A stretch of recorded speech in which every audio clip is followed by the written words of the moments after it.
Hey, good day mga boss. Bali, kung natatandaan nyo at sa mga palaging nanonood dito sa mga vlog ko, binili natin to ng parang 5 months ago na, ganyan.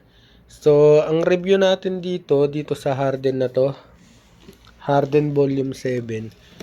Yung ganto niya pala mga boss, pagka nadumihan pala to, ang hirap pala matanggal na ito, yung dumi dito. So, lahat na pinunasan ko, or yung alam kong pampunas na makakatanggal dito, sinubukan ko na, hindi pa rin natatanggal. So, baka may suggestion kayo dyan sa mga makakapanood na ito kung ano yung pantanggal nyo sa ganto, sa Harden Volume 7 ninyo. Pero yung performance niya mga boss, panalong panalo talaga, nakakatuwa, kapit. Tapos talagang alagang-alaga yung yung paa nyo sa loob. Komportable, sarap isuot. Sarap isuot nito, sarap panlaro. Ito lang talaga yung niya, maluluma, agad naluluma. Ayun o. Pinunasan ko na yan eh. Itong mga nasa gilid niya yung dumi, ito rin hindi na to natatanggal halos.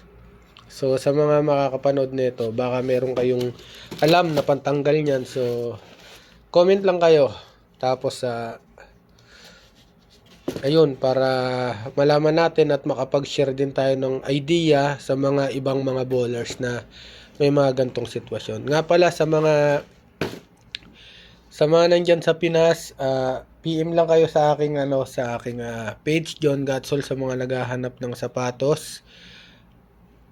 Ayan, meron tayong pre-order and then marami rin tayong stock ngayon. Kaya sa mga hindi pa nakapag-follow sa aking Facebook page John Gatsol, and then sa channel ko dito sa YouTube, pwede rin kayo ditong mag-avail. Mag-comment lang kayo sa comment box.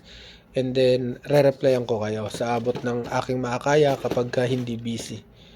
Harden, no? Ganda, no?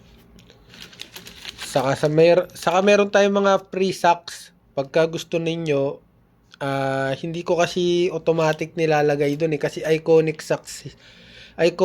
socks siya. So, yung iba ayaw. Kaya hindi ko isinasama sa box ng sapatos agad. So, hinihintay kong magsabi sila na, boss, baka meron dyan na iconic sock na free. Ayun, good sa akin yun. Isasama ko talaga. Ayun, may sticker din tayo. Kaya sa mga hindi pa na-pag-follow dyan, hindi pa na-subscribe, subscribe na kayo. Palagi tayo mag-iingat mga boss. Salamat sa mga nanonood ng aking mga vlog, ng aking mga video sa pagre-review ng sapatos. Peace out. Bang!